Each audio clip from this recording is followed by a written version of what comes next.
Doctor Sreevarma ஆயுள் தரும் ஆயுர்வேதா அறுவை சிகிச்சை இல்லா குணம் ஆயுள் கால நிவாரணம். அன்புள்ளம் கொண்ட பகீன் பக்தி அன்பர்கள் அனைவருக்கும் எனது பணிவான வணக்கங்கள். இப்போ இந்த பதிவில் நம்ம புது வருஷம் தமிழ் புத்தாண்டு நமக்கு தொடங்க போகிறது. தமிழ் புத்தாண்டு அப்படின்ற பார்க்கும்போது சித்திரை மாதத்துலேருந்து இது நம்மளுடைய புத்தாண்டு இப்போ தான் தொடங்குறது. ஸோ அதனால் இந்த வருஷத்தில் ஒவ்வொரு ராசிக்கும் எப்படி இருக்குது அப்படின்னு நம்ம பார்க்க போகிறோம். வாங்க வீடியோக்குள்ளே போய் ஒவ்வொரு ராசிக்கும் எப்படி இருக்குன்னு பார்ப்போம். அன்புள்ளம் கொண்ட கடகராசி அன்பர்கள் அனைவருக்கும் எனது பணிவான வணக்கங்கள். கடகராசின்றது காலபுருஷத்தில் 4வது வீடாக இருக்குது. இந்த ராசிக்கு அதிபதி சந்திரன். இந்த ராசியில் இருக்கக்கூடிய நட்சத்திரங்கள் புனர்பூசம் 4ஆம் பாதம், பூச நட்சத்திரம், ஆயில நட்சத்திரம், இதெல்லாம் அதில் இருக்குது. இதில் புனர்பூசம்ன்றது உங்களுக்கு குருவோட நட்சத்திரம், பூசம்ன்றது சனி பகவானோட நட்சத்திரம், அதே மாதிரி ஆயில்யம்ன்றது புதனுடைய நட்சத்திரம். கடகராசியை பொறுத்தவரை ஒரு விஷயம் நம்ம புரிஞ்சுக்கணும். இவங்களுக்கு எப்போவுமே ஏதோ ஒரு சோகம் மனசில் இடையோடிண்டே இருக்கும். எவ்வளவு இருந்தாலும் இவங்க மனசில் ஏதாச்சும் ஒரு கவலை இருந்துகிட்டே இருக்கும். ஸோ அதனால நீங்கள் அது பாட்டுக்கு இருக்கணும்னு சொல்லி மனசை கவனிக்காமல், ஏன்னா மனோகாரகன் சந்திரன், சந்திரமா மனசோ ஜாதக அப்படின்னு சொல்லி புருஷ சுத்தம் அதில் வருது. சகசிரசீரஷா புருஷக சகசிராட்சஸ்தகஸ்ரபாத் சபோமின் வெத்பதோ பிரத்பா அப்படின்னு அந்த இது வரும், ஸ்லோகம் வரும். அதில் சந்திரமா மனசோ ஜாதகத்தில் சந்திரன் மனோகாரகன் அப்படின்றது அந்த வேதத்திலே இருக்கு. அப்போ சந்திரன் நம்மளுடைய மனசில் பலவிதமான எண்ணங்களை ஏற்படுத்துகிறார். அதனால் 15 நாள் கொஞ்ச நாள் உற்சாகமாக இருக்காமல் இருக்கும், காலம்பரம் நல்லா இருக்காமல் இருப்பீங்க, சாயந்தரம் டல்லாயிரும்.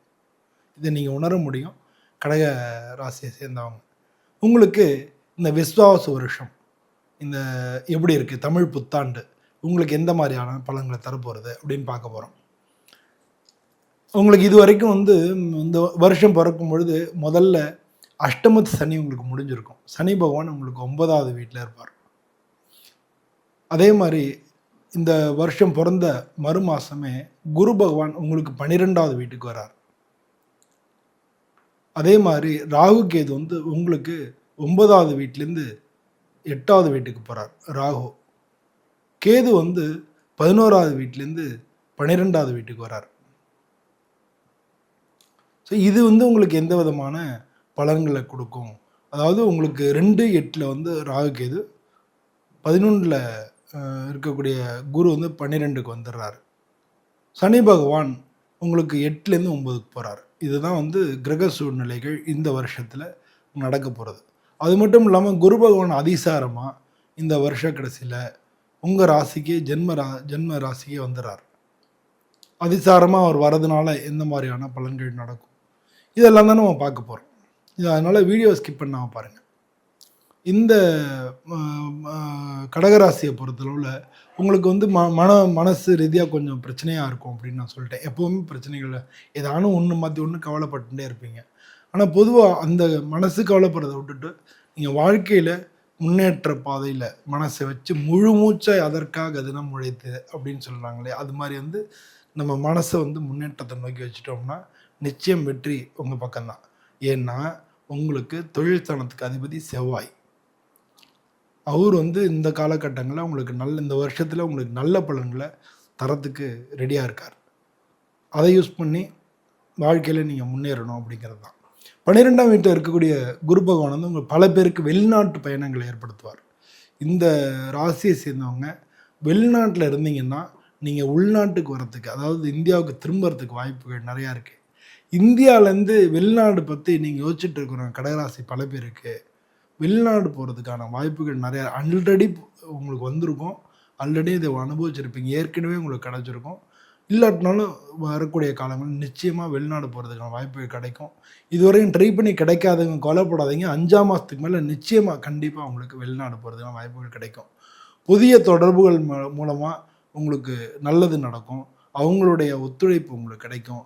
அவங்களுடைய கைடன்ஸில் உங்களுக்கு நல்லது நடக்கும்.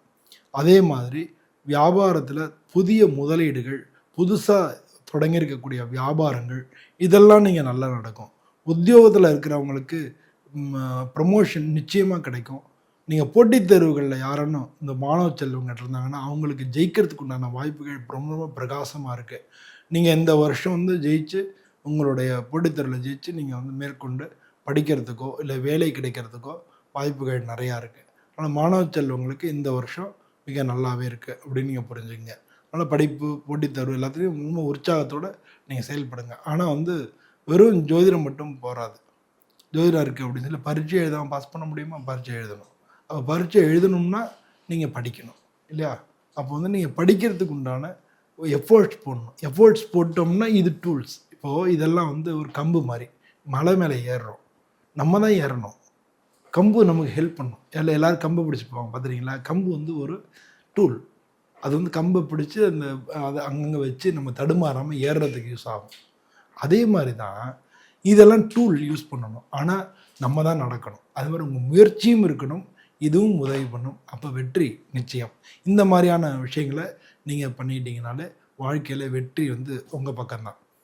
அது மாதிரி வந்து குடும்பத்தை பொறுத்தளவில் பல பேருக்கு பிரச்சனைகள் இருக்கும். பொதுவாகவே கடகராசிக்காரங்களுக்கு குடும்ப வாழ்க்கையில் ஒரு ஃபுல் சாட்டிஸ்ஃபேக்ஷன் இருக்காது.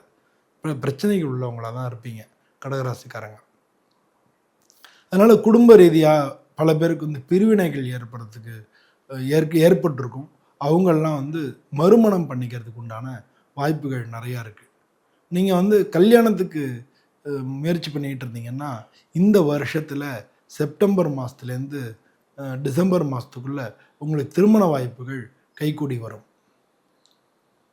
அதனால் குடும்பத்தில் கணவன் மனைவிக்குள்ளே கருத்து வேறுபாடுகள் இருந்திருக்கும். அதெல்லாம் வந்து சால்வ் ஆகி குடும்பத்தில் மகிழ்ச்சியும் மன நிம்மதியும் அமையும்.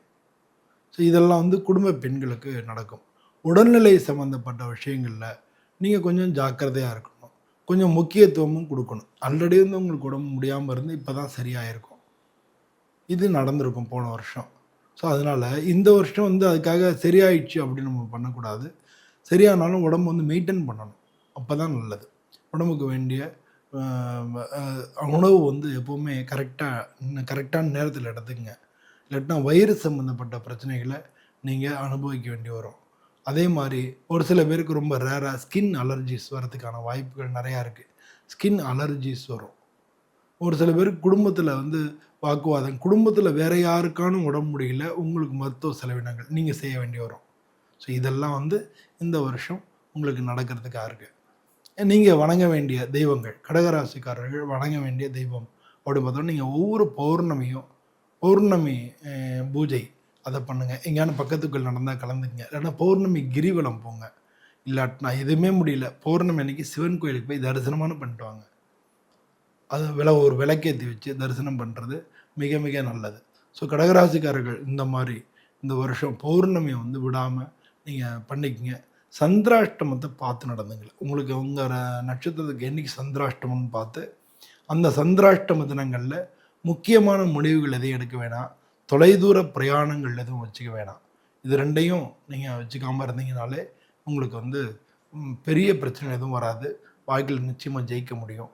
எல்லோருக்கும் நன்றி. வணக்கம்.